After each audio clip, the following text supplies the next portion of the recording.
अंधेरे का आखिरी मेहमान, एक ऐसी कहानी जो आपको सोचने पर मजबूर कर देगी कि अंधेरे में कौन सी चीजें छिपी होती हैं। नमस्कार दोस्तों, मैं राहुल। मैं नहीं जानता कि ये रिकॉर्डिंग कब तक चलेगी। मेरे पास ज्यादा समय नहीं है। मुझे लगता है वो मुझे ढूंढ रहे हैं। मैं बस चाहता हूं कि मेरी कहानी लोगों तक पहुंचे ताकि कोई और मेरी जैसी गलती ना करे। सब कुछ पिछले हफ्ते शुरू हुआ था। मैं अपनी एक फोटोग्राफी असाइनमेंट के लिए पहाड़ियों पर गया था। रात होने वाली थी और मैं एक अजनबी जगह पर था। गूगल मैप्स भी धोखा दे गया था और तभी बारिश शुरू हो गई।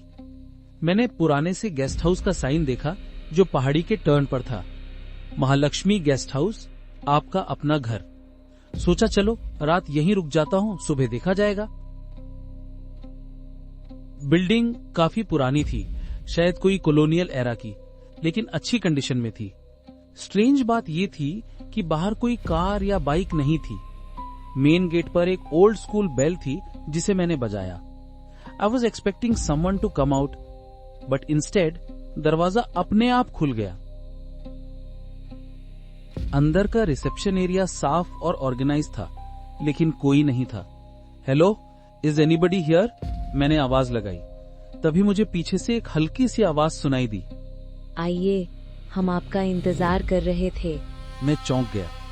एक बुजुर्ग महिला, शायद 70 के आसपास, ट्रेडिशनल साड़ी में रिसेप्शन डेस्क के पीछे खड़ी थी। मुझे यकीन है कि वो एक सेकंड पहले वहां नहीं थी। हमारे यहाँ अक्सर मेहमान नहीं आते, खास तौर पर इस सीजन में। आपका नाम? राहुल शर्मा। क्या एक नाइट के लिए रूम अवेलेबल है? हमारे पास हमेशा स्पेस होती है Rahul ji. Room number 308, top floor, corridor के एंड में। यहाँ साइन कर दीजिए। मैंने रजिस्टर पर साइन किया। कोई आईडी प्रूफ या पेमेंट नहीं मांगा गया, जो थोड़ा ऑड लगा। मैंने उससे डिनर के बारे में पूछा। आप अपने रूम में ही खाना खा लीजिए, बाहर जाने की कोई जरूरत नहीं है। यहाँ सभी मेहमान अपने रूम्स में ही रहते हैं, वो सबसे सेफ है। मैं अपने सामान के साथ सीढ़ियों से ऊपर चला गया। बिल्डिंग में कोई लिफ्ट नहीं थी। हर फ्लोर पर लगभग 10-12 रूम्स थे। इंटरेस्टिंग बात ये थी कि सभी रूम्स के दरवाजे खुले थे, लेकिन अंदर कोई नहीं था। Perfectly made beds, no personal belongings. कुछ ऐसा लगा जैसे ये गेस्ट हाउस कभी यूज ही नहीं किया गया था। तीसरी मंजिल पर पहुंचते ही मुझे एक अजीब सी फीलिंग आई।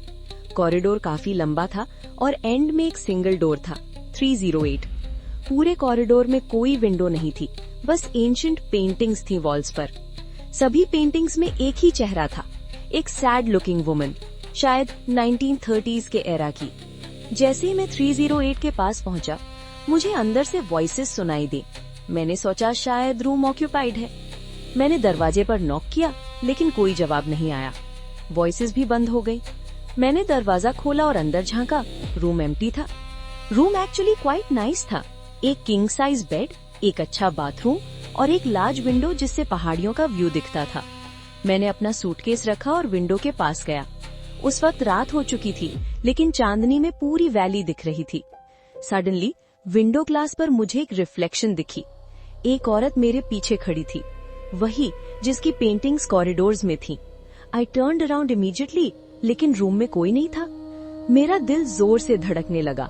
मैंने सोचा शायद मैं टायर्ड हूँ और मुझे हैल्यूसिनेशंस हो रहे हैं। मैंने डिनर स्किप किया और सोने की कोशिश की। रूम में कोई टीवी नहीं था और मोबाइल नेटवर्क भी नहीं था। I felt completely disconnected from the world. रात के तकरीबन 2 बजे मुझे नींद से जगाने वाली आवाजें आईं। कमरे के बाहर से लगातार फुटस्टेप्स की आवाज आ रही थी, जैसे कोई कॉरिडोर में अप एंड डाउन चल रहा हो। फिर सडनली वो फुटस्टेप्स मेरे दरवाजे के सामने रुक गई। मेरी सांस रुक गई जब दरवाजे के नीचे से शैडो दिखाई दी। कोई बाहर खड़ा था। फिर धीरे से डोर नॉब घूमने लगा। मैं बेड पर फ्रोजन था। डोर लॉक्ड था, थैंक गॉड। लेकिन फिर नॉकिंग शुरू हुई, पहले धीमी, फिर तेज और अग्रेसिव। रिसेप्शनिस्ट: राहुल जी, हमारे साथ ज्वाइन कीजिए, सभी मेहमान बाहर इंतजार कर रहे हैं, आप आखिरी हैं। मैंने कोई जवाब नहीं दिया। नॉकिंग और लाउड होती गई। मैंने पिल्लो से अपने कान कवर कर लिए। आई डोंट नो हाउ, लेकिन इवेंचुअली मैं फिर से सो गया। सुबह जब मैं उठा तो सब नॉर्मल लग रहा था। मैंने जल्दी से अपना सामान पैक किया और नीचे जाने लगा। डे लाइट में गेस्ट हाउस बिल्कुल डिफरेंट लग रहा था। कॉरिडोर्स नैरो और डार्क थे, कार्पेट्स टॉर्न थे और वॉल्स पर पेंट पील हो रहा था। ये वही जगह नहीं लग रही थी जहां मैं रात को आया था। जब मैं रिसेप्शन पर पहुंचा, वहां कोई नहीं था। काउंटर पर धूल की मोटी परत थी। ऐसा लगा जैसे यहाँ सालों से कोई नहीं आया था।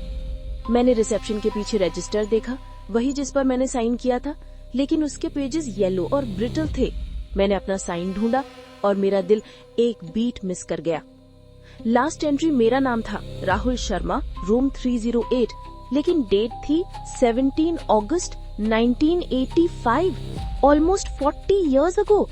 और मेरे एंट्री के ऊपर और एंट्रीज थी, लेकिन सभी का एक ही रूम नंबर था, 308। मैं पैनिक में वहां से बाहर भागा। मेन रोड पर पहुंचकर मैंने पहली पासिंग कार को रोका और नियरेस्ट टाउन जाने को कहा। ड्राइवर ने मुझे अजीब नजरों से देखा।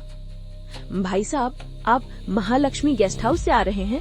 वो तो 20 साल पहले बर्न डाउन हो गया था एक फायर एक्सीडेंट में। कहते हैं उस एक्सीडेंट में 12 टूरिस्ट्स मारे गए थे और हर साल उसी डेट पर लोग क्लेम करते हैं कि वो गेस्ट हाउस फिर से अपीयर होता है और ट्रैवलर्स को अट्रैक्ट करता है। मुझे समझ नहीं आ रहा था कि ये सब कैसे पॉसिबल है। मैंने अपने फोन को चेक किया, डेट 17 अगस्त थी। मैंने टाउन में जाकर रिसर्च की।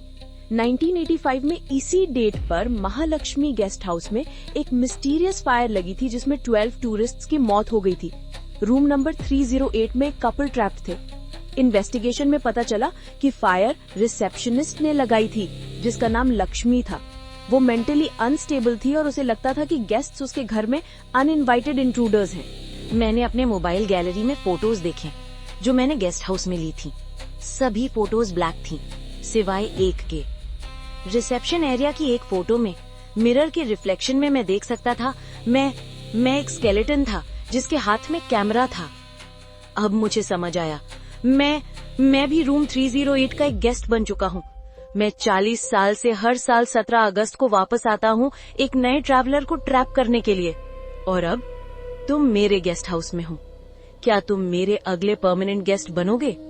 अगर आपको रात के अंधेरे में अजनबी जगहों पर रुकना पड़े तो याद रखिए, कभी कभी आपका अपना घर कहने वाले लोग असल में आपको कभी जाने नहीं देते, कभी नहीं।